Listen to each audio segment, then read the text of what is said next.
gospodje, cenjene kolegice in kolegi, lepo pozdravljeni na zadnjem predavanju v letošnjem letu. Letošnje leto je bilo seveda posvečeno bolj ali manj prvi svetovni vojni, tako da je tudi zadnje predavanje v letošnjem letu, zadnje rednomesečno predavanje posvečeno Slovencem na bojiščih prve svetovne vojne. Med nami zato pozdravljam profesora dr. Tomaža Hladnika, sicer zaposlenega v Slovenski vojski, zgodovinarja, ki se dejansko ukvarja z vojaško zgodovino, tudi sam vojak. Tako da mislim, da nas čaka zanimivo predavanje. Tomaž, posledaj. Hvala lepa. Lep pozdrav. Prvo hvala Gregorju oziroma Arhivu Republike Slovenije za vabilo, za predavanje. V bistvu, kot je Gregor rekel, se ukvarjam z vojaško zgodovino, vendar je v bistvu moje področje znanstveno-raziskovalnega dela bolj sodobna vojaška zgodovina, druga svetovna vojna, pa povojno obdobje.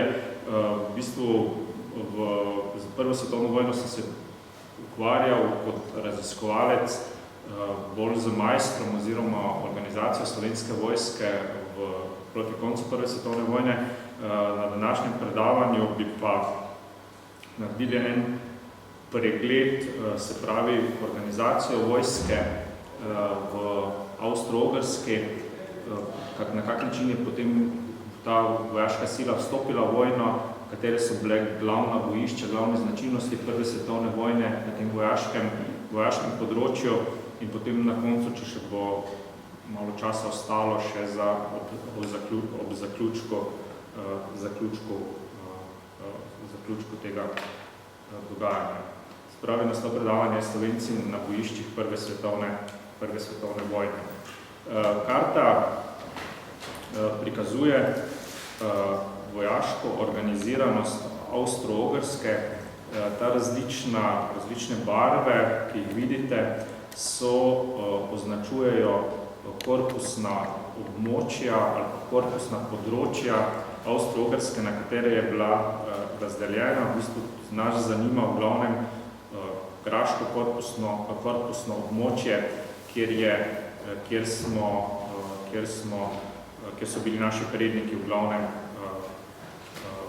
vojaško organizirani. Se pravi, vojaška reforma ob dualizmu leta 1968 in kasneje popravljena ali pa dopolnjena v letih 1981 in 1983 je v bistvu organizirala vojsko na večjih ravneh. Na zvezni ravni je bilo vojno ministrstvo, ki je v bistvu bilo odgovorno za vojaško organizacijo, bi lahko tako imenovali redne vojske, vendar se je tako kot vse ostalo področje, kljub temu, da je bila v skupni državi Avstro-Ogrski vojska organizirana enovito, so se značilnosti posameznih delov monarhije Avstrijske in Ogrske zrcalile v drugem nivoju organiziranja vojske, se pravi v nekje, bi lahko danes to imenovali v rezervni vojski. Se pravi, v avstrijskem delu so bili to enote Landwehra, se pravi, po slovensko bi lahko rekli domobranstvo, v madžarskem delu je bil pa to Honved, ki je v bistvu zrcalo zgodovinsko organizacijo, tradicijo organizacije ogrov, Madžarov, in v bistvu je bila to nekje, bomo rekli, druga linija rezervne enote vojaštva. Tretja linija ali pa tretja stopnja vojaške organizacije je bila pa črna vojska ali Landstrum, ki je bila pa v bistvu, so bili pa v tej vojski obvezniki, ki so bili zaradi predvsem zdravstvenih omejitev nesposobni za bojišče, za frontno bojevanje, zato so jih v bistvu namenili za varovanje mest, mostov, skladišč in tako naprej. In zdaj, če aktualiziramo zadevo, tudi Majster je bil ob izbruhu vojne poveljnik črne vojske v Mariboru. Se pravi, on je bil poveljnik črno-vojaškega okrožja v mestu Mariboru, ali pa v okrožju Mariborskem vojnem, katerem je bila naloga v bistvu varovanja vojašnic, skladišč, zato ker je v glavnem bila večina redne in rezervne vojske na fronti. Na čelu vojske je bil generalštab, v bistvu podobna organizacija, kot imamo v vseh vojskah. V vsem tem vojnem obdobju od leta 6 do 18 je bil na čelu generalštaba Hötzendorf. V mestnem času v bistvu je šlo za neko politična preigravanja, v bistvu načelniki generalštaba so v bistvu tudi samo generali, ali pa v bistvu čim si povišen ali pa imenovan do generala si moraš ukvarjati, ali pa moraš si v bistvu tudi politična osebnost. In v mestnem času je bil načelnik generalštaba med leti 11 in 12 Želma, ki je v bistvu slovenskega porekla. V bistvu je to feldmaršal, ki je v bistvu dosegel v vojaški hierarhiji Avstro-Ogrske kot v bistvu slovenskih korenin najvišji položaj oziroma najvišji čin. Potem je na vojaškem smislu delovala tudi vojaška pisarna na cesarskem oziroma kraljevem dvoru, ki je v bistvu bila neke vrste, cesar je bil v bistvu vrhovni poveljnik, vendar je svoje poveljevanje v bistvu vodil preko te svoje pisarne in pa preko generalštaba. Posamezno vlogo je pa kljub temu, da je bila to monarhija, v bistvu imel tudi parlament oziroma oba parlamenta, zvezni na Dunaju in potem v bistvu vsakega dela posebej, ki sta pa je v bistvu odločala predvsem o številu vojakov in pa o proračunu o finančnih sredstvih. Država je bila razdeljena, kot sem prej omenil, že tukaj imamo na sliki na 15 oziroma z uvedbo Dubrovniškega na 16 korpusnih območij, v katera so bila potem sestavljena iz 106 dopolnilnih okrajev oziroma polkovnih poveljstev. V bistvu organizacija vojske je bila, ali pa služenje vojaškega roka je bila organizirana na način, da so vojaki v bistvu šli na obvezno služenje vojaškega roka v svojih polkovnih okrožjih, se pravi v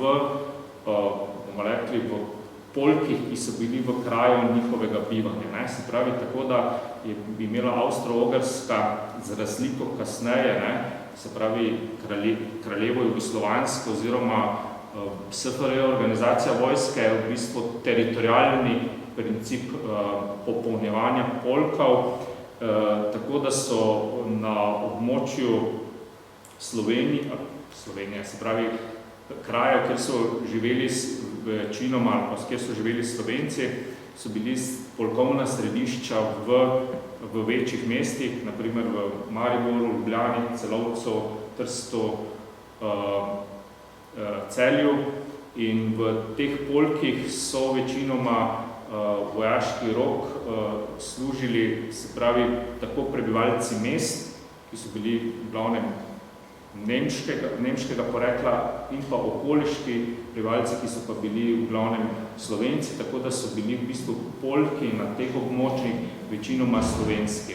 In kljub temu, da je, kar se vojakov tiče, in kljub temu, da je uradni vojaški jezik bil nemški, da so tudi častniške šole oziroma oficirske šole imele pouk ali pa izobraževanje vojaško v nemškem jeziku, so bili v bistvu častniki obvezani, da se ob premestitvi v polk naučijo tudi drugega polkovnega jezika, ki je bil pa predpisan kot tisti jezik, katerega večina je vojakov tistega govornega območja. V bistvu to ni bila odločitev, ki je bazirana na sentimentalnem ali pa na ljubezni do narodov ali pa ljudstev, ki so živeli v Avstriji, ampak je bila v bistvu čisto pragmatična. Saj se je v bistvu ugotovilo, da je znanje podeželskega prebivalstva za celotno Avstro-Ogrsko, v bistvu enak princip je bil tudi na Češkem, Poljskem, oziroma kjer so živeli drugi narodi, je bil v bistvu čisto pragmatičen, saj so s tem dosegli, da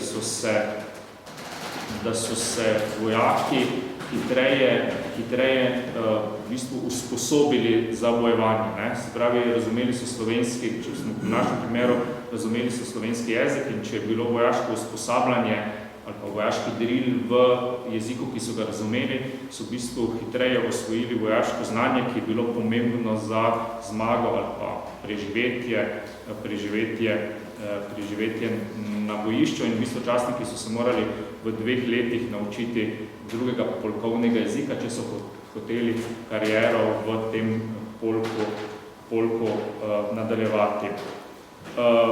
Poleg tega so bili organizirani tudi, kot sem prej rekel, domobranski polki, ki so pa v bistvu bili rezervni. Ne? Se pravi, tisti, ki so končali obvezno služenje, bomo rekli, vojaškega roka, ki je bilo 3 leta, z letom 12 se skrajšalo na 2 leti, v mornarici 1 leto dlje, so v bistvu bili potem razporejeni v rezervne domobranske polke. Na slovenskem ozemlju sta bila sedeža v Ljubljani in v Mariboru. Letni kontingent vojakov je bil 96.000, od leta 13 185.000, se pravi ta kontingent je odobril parlament in vsi tisti, če je bil populacija moška v tem obdobju večja, so enostavno določali vojake, ki so bili obvezni z žrebom. Glede tega so bili tudi drugi odpustki, prvi najstarejši sinovi na kmetijah in tako naprej. Tisti, ki so pa imeli končane gimnazije, kot v bistvu eno najvišjih končanih izobraževanj v tem času, so pa v bistvu šli ali pa so bili kandidati za oficirske oziroma bi lahko rekli za rezervne oficirske šole ali pa so postali kandidati za oficirje. Ena takšnih šol je bila tudi kadetnici v Mariboru. Tako je leta 2014 bilo organiziranih ali pa formiranih okoli 106 polkov, ki so potem bili poslani na fronto, če že zdaj povem. Se pravi, izgube so nadomeščali na tak način, da so enostavno formirali dopolnilne formacije. Ne? Se pravi, pri vsakem polku so potem glede na izgube, v mariborskem polku, glede na izgube, so potem poklicali polovično število vojakov in jih potem kot rezervno formacijo poslali na bojišče in v bistvu 17. polk je imel v času vojne 37 dopolnilnih formacij. Ne? Se pravi, to priča na izgube, da so v bistvu enostavno vsak mesec vojne so enote popolnjevali z novimi vojaki na bojišču.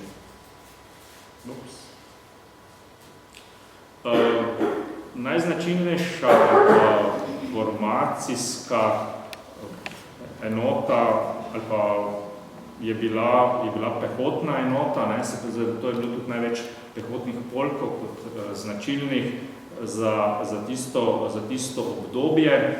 Tu imamo eno sliko v bistvu pehotnega vojakov, pehotnih polkov, častnike glavnem na konjih v pehoti in pa vojake, ki so bili potem oboroženi, kot vidite, za prihajajoč spopad zelo arhaično. Se pravi, ob začetku vojne je prihajalo, potem malo kasneje, do neskladi med taktiko in pa oborožitvenimi sistemi in tu vidite vojake, ki so oboroženi z puškami, sabljami, brez čelad, pisanih uniformah, ki so pa potem za samo bojišče v bistvu pomenili zelo veliko oviro ali pa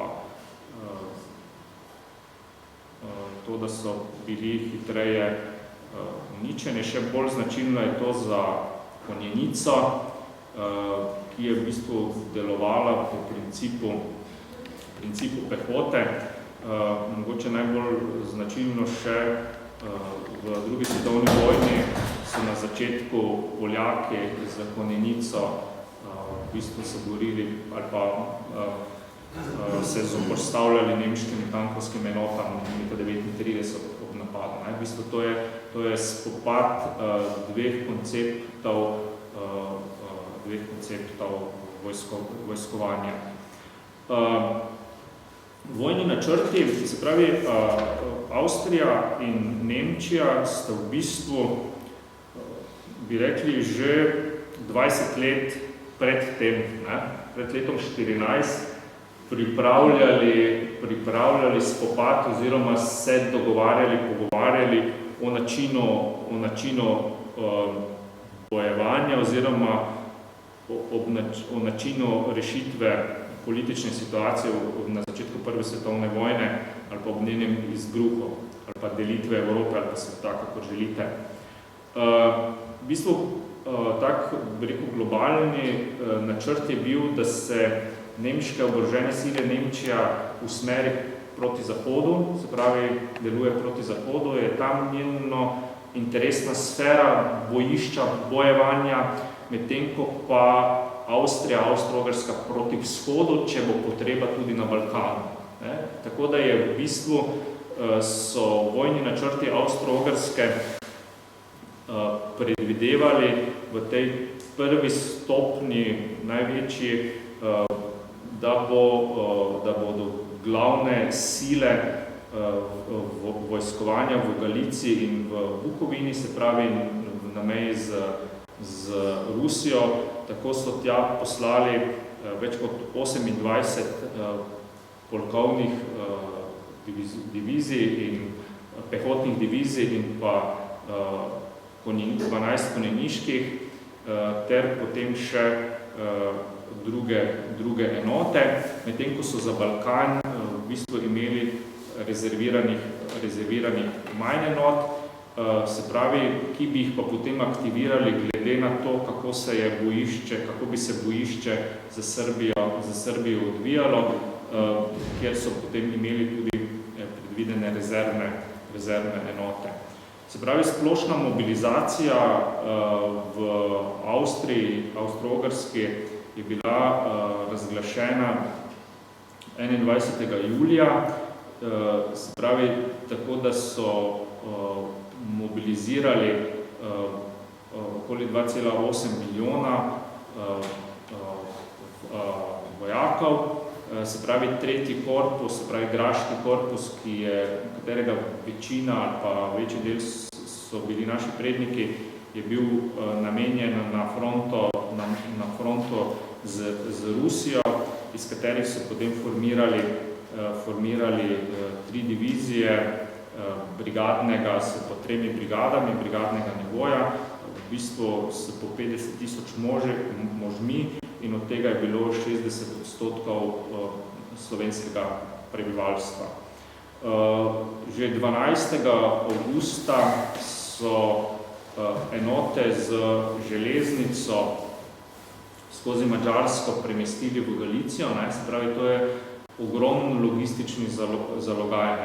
V bistvu železniško omrežje je bilo zgrajeno ne 100 let nazaj, in v bistvu celotna tam mašinerija je v tem času bila v bistvu podrejena vojaštvu in pa premeščanju enot na fronto in potem tudi v celotno obdobje. In zbor korpusa v Galiciji je bil že 20. avgusta in že čez 3 dni so v bistvu te enote bile v spopadu, bile v prvem spopadu, tako da ti vojaki oziroma tudi predvsem častniki, tudi vojaki v bistvu niso imeli časa, da bi se niti namestili, niti da bi se pripravili častniki, da bi ugotovili, kakšne ozemlje, kdo je nasprotnik, na kak način se bojevati, tako da so v bistvu v sam spopad več ali manj šli nepripravljeni. Zato so tudi izgube v začetku bile velike. Zdaj bi nekaj o mobilizaciji ali pa o samem vzdušju v Sloveniji ob začetku vojne. Tu imamo fotografijo iz Višnje gore. Na enem predlavanju sem bil upozorjen, da moram paziti, da to ni vas, ampak je mesto Višnja gora. V bistvu mesta Višnja, ko sem nekaj Se pravi, Višnja gora, se pravi, imamo prihod, odhod na vojsko, splošna mobilizacija 27. julija pred prihodom vlaka na železniški postaji. Vidite, se pravi, ta fotografija prikazuje eno splošno vzdušje v naših krajih v času mobilizacije oziroma odhodu na bojišče. Vidite, celotna vas je pospremila svoje meščane na železniško postajo in jih pospremila. V bistvu je bilo eno radostno vzdušje ob odhodu v vojno, ena velika podpora. Tu zdaj ni delovalo samo to podpora posameznikom, ampak tudi samih pristnih čustev, ampak tudi propaganda, ki jo je država skozi, moram reči, medije, ampak skozi svoje razglase ali pa splošno vzdušje, ki je bilo takrat značilno za naše kraje, se pravi ena splošna navdušenost in prepričanje v to, da smo, ali pa da je država tako močna, tako dobro organizirana, da bo nasprotnika odpihnila do božiča in se potem v bistvu brez večjih izgub vrnejo. Tukaj imam zdaj nekaj Gasparjevih razglednic, ki v bistvu ponazarjajo to vzdušje ali pa okoliščine, ki so bile v naših krajih. V bistvu poleg tega poslovilnega akta med žensko in vojakom, ali pa ljubico in vojakom, kako želite, bi tu upozoril na eno drugo plat te medalje. Se pravi, moški so več ali manj odšli iz naših krajev na fronto in v bistvu so ostale v tem času tako na kmetijah, kot v tovarnah, kot v mestih, v glavnem ženske. In Prva svetovna vojna, kakorkoli je bila kruta, je v bistvu zelo pripomogla k emancipaciji žensk pri nas. Zaradi tega, ker so v bistvu praktično takrat ženske dokazale, da se svet s tem, ko moški odidejo, ne ustavi. Se pravi, da so ženske potem prevzele enostavno zelo veliko breme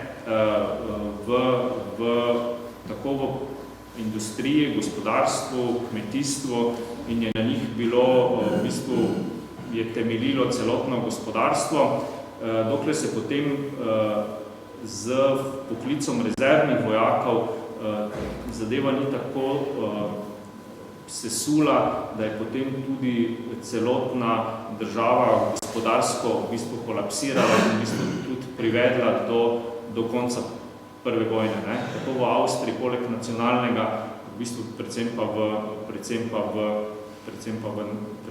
Nemčiji.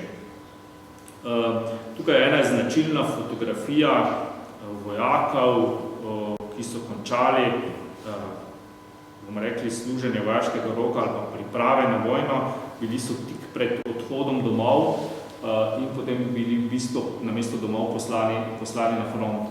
Se pravi, takšnih fotografij imamo ogromno, v bistvu zelo optimističnih, bomo rekli, ponosnih vojakov, ki potem v bistvu na fronti doživljajo v bistvu njene temnejše plati in lahko se kdo tudi zapoje, če kdo zna to pesem. Je pa tudi ena Gasparjeva, v bistvu, tako sem že prej omenil, to navdušenje pred poklicem ali pa pri sami mobilizaciji. Zdaj, predno preidemo mogoče konkretno na bojišča, bi nekaj povedal tudi o samem načinu delovanja. Tukaj imamo prikazane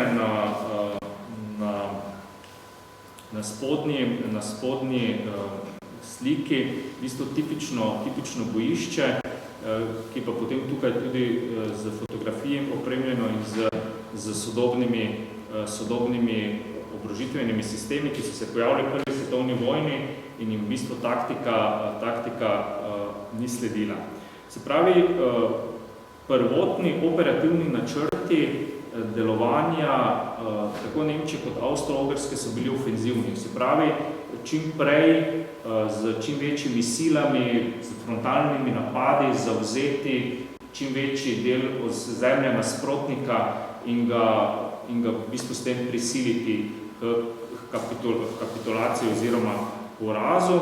Vendar se je že konec leta 14 v bistvu, ali pa že v prvih spopadih, ampak konec leta 14 že potem na dolgi rok iz vojskovanja, iz ofenzivnega prešlo na pozicijsko.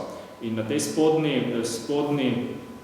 v bistvu sliki imate eno tipično bojišče zahodne fronte, v bistvu nižinsko, ki prikazuje ta utrjeno bojišče posameznikov, se pravi z rovi prve, druge linije, zaklonišči pred artilerijo oziroma topništvom in pa bojišče opremljeno z žicami, v bistvu uničeno do brez prepoznavnosti, kot vidite zgoraj ali pa tukaj na tej fotografiji. V bistvu je prihajalo, kot sem že omenil, do dveh disproporcev v načinu vojskovanja. Eno je bilo uporaba taktike, ki je bila, se pravi, značilna za prejšnje obdobje vojskovanja, se pravi frontalni napadi, čim hitreje zavzeti, za čim večjo silo vojakov, se pravi, čim več vojaki zavzeti določeno območje in s tem prisiliti nasprotnika k porazu. Na drugi strani pa se je tehnika zelo hitro, intenzivno razvijala pred in v samem času Prve svetovne vojne. Tu ne mislim na orožje, se pravi pehotno orožje, puške, ampak predvsem na druge zvrsti. Predvsem je tukaj pri kopenskih spopadih uporaba tankov, se pravi kot zaščitnih, ne zdaj toliko kot ofenzivnih, ampak kot v drugi svetovni vojni, ampak kot zaščita vojakov pred pehotnim orožjem ob frontalnem napadu, potem strojnic, se pravi, ki so pospešile, se pravi, ki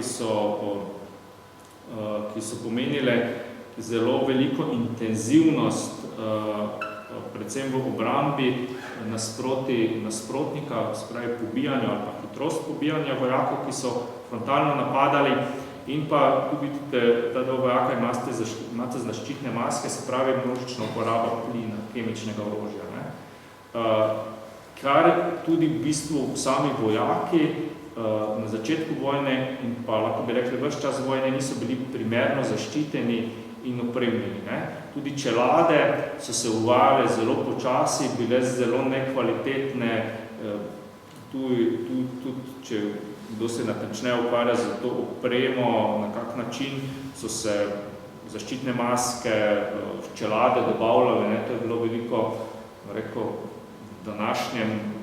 današnji izrazoslovju korupcije, vojnega dobičkarstva na račun življenja vojakov.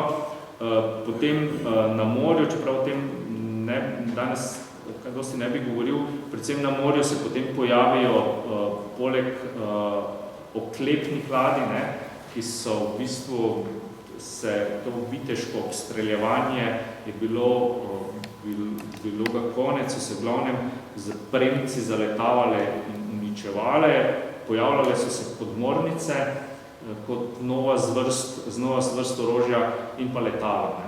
Se pravi, to so bili vsa nova orožja, se pravi, tehnika je bila v bistvu toliko naprej, da oficiri oziroma generali, ki so vodili vojsko in so bili v glavnem iz prejšnjega, bomo rekli, vojaško-zgodovinskega obdobja, niso sledili spremembam oziroma so jih sledili počasi in tisti, ki je znal uporabiti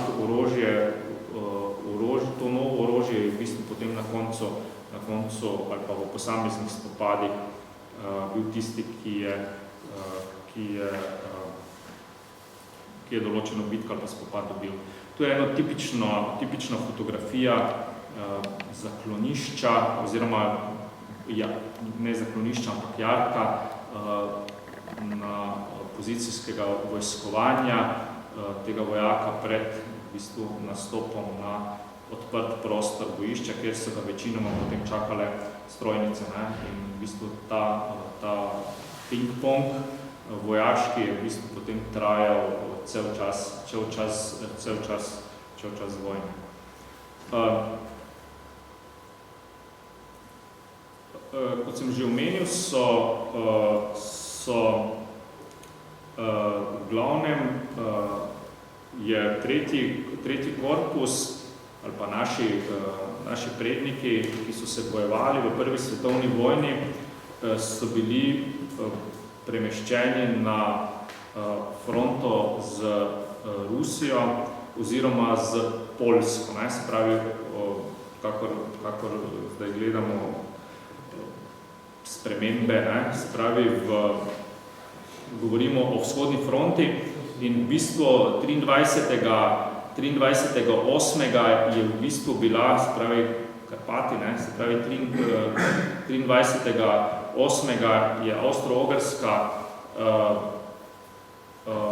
začela z splošno ofenzivo na tem območju, se pravi, enote so prišle na bojišče in v bistvu bile takoj poslane v spopad in istočasno so z ofenzivo ali pa z nasprotno ofenzivo začeli Rusi in v bistvu naloga tretjega korpusa je bila zaščita bokov tretje armade, ki je v bistvu imela glavno nalogo napada pred vzhodom. Se pravi, bitke v glavnem so bile tukaj med Vislo in Dnjestrom in v glavnem so se potem spopadi potem premikali v tem območju, vidimo tukaj napadi avstro-ogrskih enot in pa proti napadov ruskih, tako da je v glavnem so imeli Poljki slovenski ali pa tam, kjer so bili Slovenci, naprimer 17. peš Poljk je imel več kot polovico moštva je v teh začetnih spopadih padlo in v glavnem so se potem umaknili proti Lvovu in potem proti se pravi, sredi septembra na Karpatsko fronto. Se pravi, da je ta celotna ofenziva Avstro-Ogrske doživela kolaps in Avstro-Ogrska v bistvu izgubi vojska v teh spopadih v avgustu in septembru, že čisto na začetku vojne, več kot polovico mobiliziranega moštva. Se pravi, 250 ali pol milijona vojakov je bilo padlih in 100 tisoč je bilo ujetih. Tako da je v bistvu potem nekje bila fronta zaustavljena ali pa se zaščito na karpatskem bojišču. V bistvu potem so se v tem času, ko sem že prej, potem v naslednjem letu, februarja in pa maja, poskušali preboji na tem bojišču.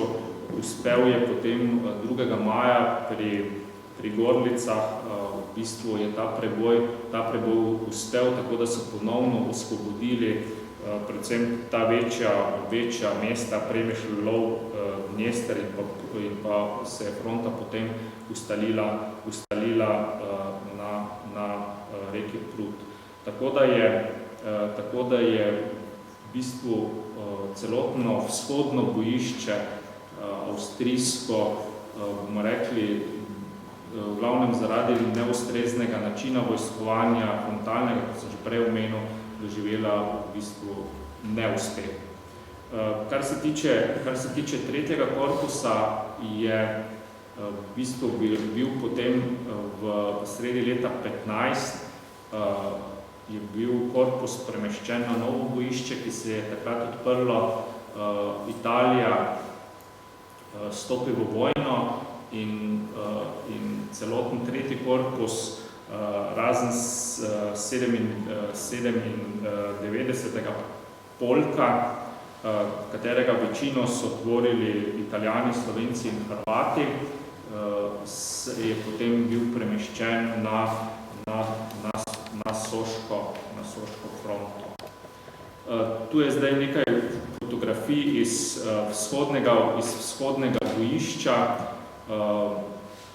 kjer v bistvu prikazujejo značilne fotografije tega dela. Zdaj, Soška fronta se odpre, kot sem že omenil, z tuhtanjem Italije ali pa kolebanjem Italije med koristmi ene in druge strani, kljub temu, da je na začetku bila v bistvu zaveznica Avstrije, se z letom 15 potem odloči, da se priključi antantnim silam in že takoj na začetku se v bistvu začnejo boji ob reki Soči.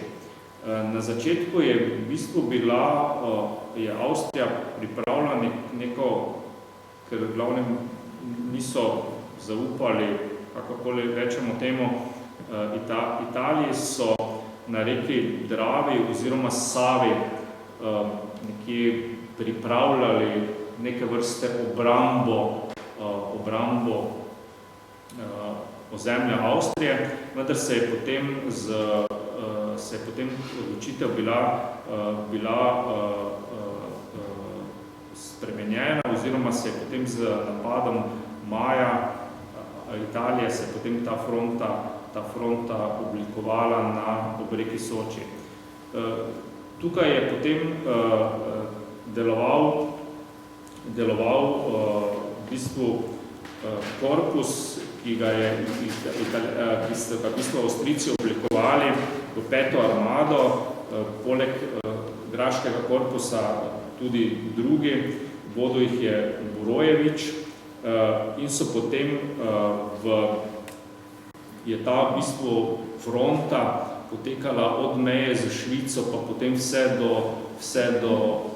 do morja in v bistvu je ta Soška fronta je pa v bistvu potem potekala do meje v bistvu do Koroške meje, do Koroške fronte, ki je potem potekala v Alpah. Tako da je v glavnem ta spopad ali pa to bojevanje na Soči je v bistvu imelo enake značilnosti kot v bistvu vse ostale fronte, le da je bila v bistvu v Visokogorju in je v bistvu imela posebne značilnosti visokogorskega bojevanja in je v bistvu tudi šlo za pozicijsko delovanje do same spremembe, mogoče predtem še dve fotografiji, ki je v bistvu tukaj imamo na tej, to je v bistvu fotografija porušene Gorice. Za Soško fronto se v bistvu vojna prenese na slovensko zemljo. Se pravi, neposredno so naša mesta, pa slovenska mesta, postala tudi bojišče in celotno območje ob Soški fronti ali pa naši zahodni meji je bilo izseljeno, v bistvu tudi sama Gorica pa tudi opustošena. Po drugi strani pa za lažjo oskrbo so potem Avstrijci zgradili prelaz preko Vršiča, kjer so potem svoje enote lažje oskrbovali.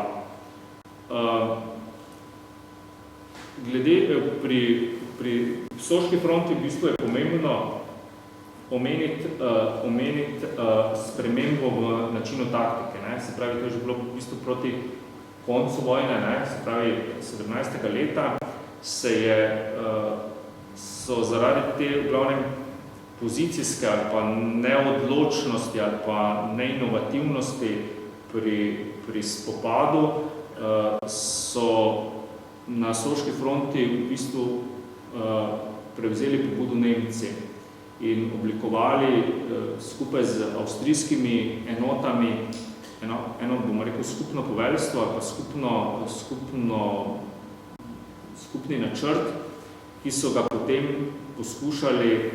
poskušali z drugačnim načinom vojskovanja, kot do takrat spremeniti. In v bistvu je to ena skica znamenitega podnakovaj preboja pri Kobaridu, ki je spremenil način do takratnega bojevanja. Se pravi, do takratno bojevanje je bilo pozicijsko, v bistvu z tem hitrim prodorom po dolini Soče do Kobarida in pa po samih, bomo rekli, vrhovih z modrimi puščicami, se pravi nemških in avstrijskih enot, ki so v bistvu prebijale frontne črte, prvo, drugo, tretjo, italijansko, in pa v bistvu te utrjene postojanke ali pa mitraljezka gnezda ali pa topniške postojanke Italijanov puščali za sabo, da so jih v bistvu potem uničevali enote, ki prihajajo za njimi in v bistvu z hitrim prodorom v bistvu presenetili nasprotniki Italijane, da se je fronta v bistvu zaradi tega sesula. Tu je skica iz Romlove knjige Infanterie Griff ein, ki je v bistvu bil takrat poveljnik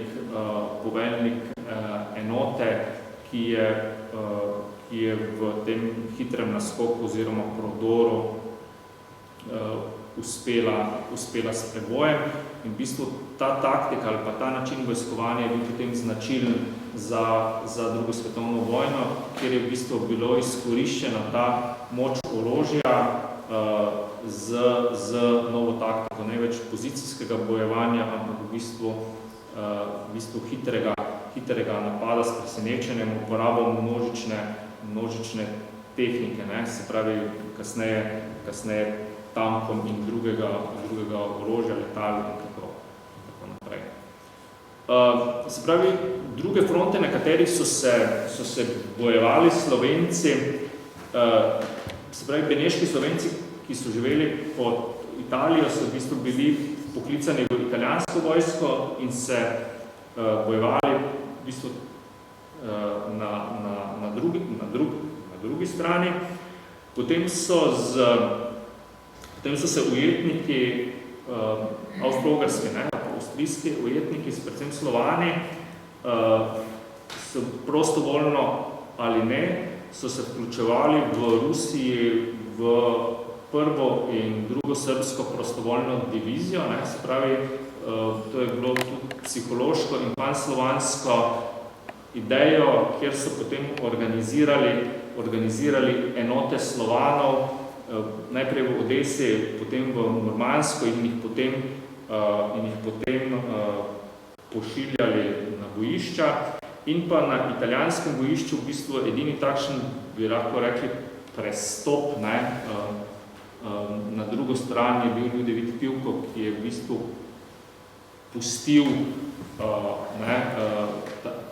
po nekaterih podatkih, se pravi, da so Italijani prešli fronto nasprotnika. Se pravi, bi lahko rekli, da je, bomo rekli, prestopil nasprotniku zaradi drugačnega pogleda na vojno. Samo vojaško dogajanje, v samem vojaškem dogajanju, poleg tistega delovanja na bojišču, v bistvu so pomembni za notranje stanje v avstro-ogrski vojski tudi tako imenovani zeleni kader. V bistvu so to bili vojaki, ki so se vračali z fronte na dopuste ali pa ki so bili nazdravljeni in se potem zaradi razmer niso želeli vračati nazaj na fronto in so se potem skrivali, se pravi, so bili potem po raznih kmetijah, gozdovih in tako naprej. In pa upori vojakov, ki so bili značilni za konec vojne. V bistvu tu ni šlo za toliko za bomo rekli, nasprotovanje ali pa kakšne ideološke nasprotovanja, ampak je v bistvu bolj šlo zaradi razmer, ki so veljale v vojski in pa na v bistvu čakanje, negotovost, ki je neorganiziranost, ki je v avstro-ogrski ob koncu veljala. Takšen najbolj značilen je bil upor v Judenburgu v Avstriji. Potem je v bistvu sta ob koncu bojih z severno mejo Majster in Malgaj. Zdaj o samih mejah se potem odloča naših ne toliko na bojišču, kot pa na političnem parketu ali pa preko mirovnih konferenc. Se pravi, tako meja na Koroškem, meja z Italijo in pa potem tudi usoda samega Prekmurja. Če eno rekapitulacijo, se pravi, v avstro-ogrski, v celotni državi je padlo v bistvu 2,4% avstro-ogrskega prebivalstva. To je ogromna številka. V bistvu okoli 8% prebivalstva je bilo poslanega na fronto. Se pravi, Slovencev ali pa naših prednikov je bilo žrtev, med našimi predniki je bilo 36,000 padlih in pogrešanih. V bistvu od vseh pokrajin je v bistvu največjo žrtev so bili na Koroškem in večinoma je bilo padlih med 20 in 30 letom starosti. In v bistvu te posledice zdaj niso samo potem posledice v žrtvah, mrtvih, ranjenih, ampak tudi v bistvu posledice v nadaljni povojni populaciji ali pa gospodarskem ali pa razvoju prebivalstva. Se pravi, to je starostno obdobje isto moške populacije, ki je najbolj produktivno in je v bistvu tudi zaradi tega, zdaj ni to značilno samo za slovensko zemljo, v bistvu za celotno Evropo, da se potem tudi zaradi tega samo gospodarstvo ali pa samo populacija težje obnavlja. Toliko, hvala lepa.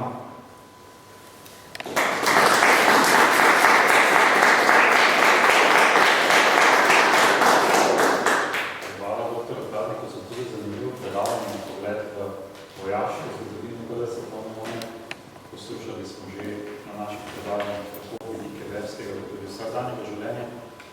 Pred začnemo za rubriko vprašanja in odgovori, da smo zgodili med nami vidite kamera, kolegi iz Pohlava Sistori so tudi tokrat poskrbeli za snemanje in bo predavanje, če da bi se želeli še enkrat poslušati dostopno na njihove portale. Tako da predavate pa tudi zdaj imate priložnost, pa ga vaša. Beseda vaša.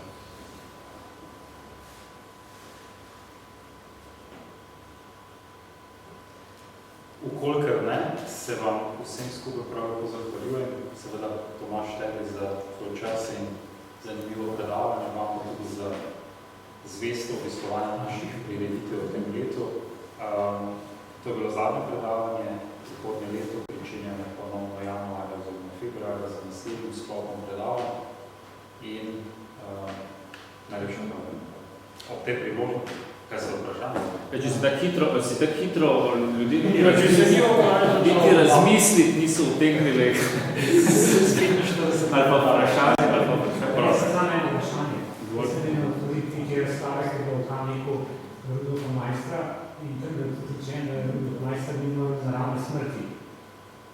Zdaj, tega nisem pa zasedi, nekje na noca sem vstopil, ki je na rakih, na nekaj odmrl, ampak da nimao naravne smrti. Zdaj, če vpil, da se zdaj, v bistvu te Omalgaju so, o Malgaju imate različne zgodbe, njegove smrti, o Majstru prvi slišim, o Majstru ne vem, tega, v bistvu te špekulacije, tega nikjer nisem zasledil, v bistvu je pa zdaj, dokler je možno vse, ampak v bistvu tega podatka prvi slišim, Slišam na te razstavi v Kamniku, ker je zdaj ne poznam.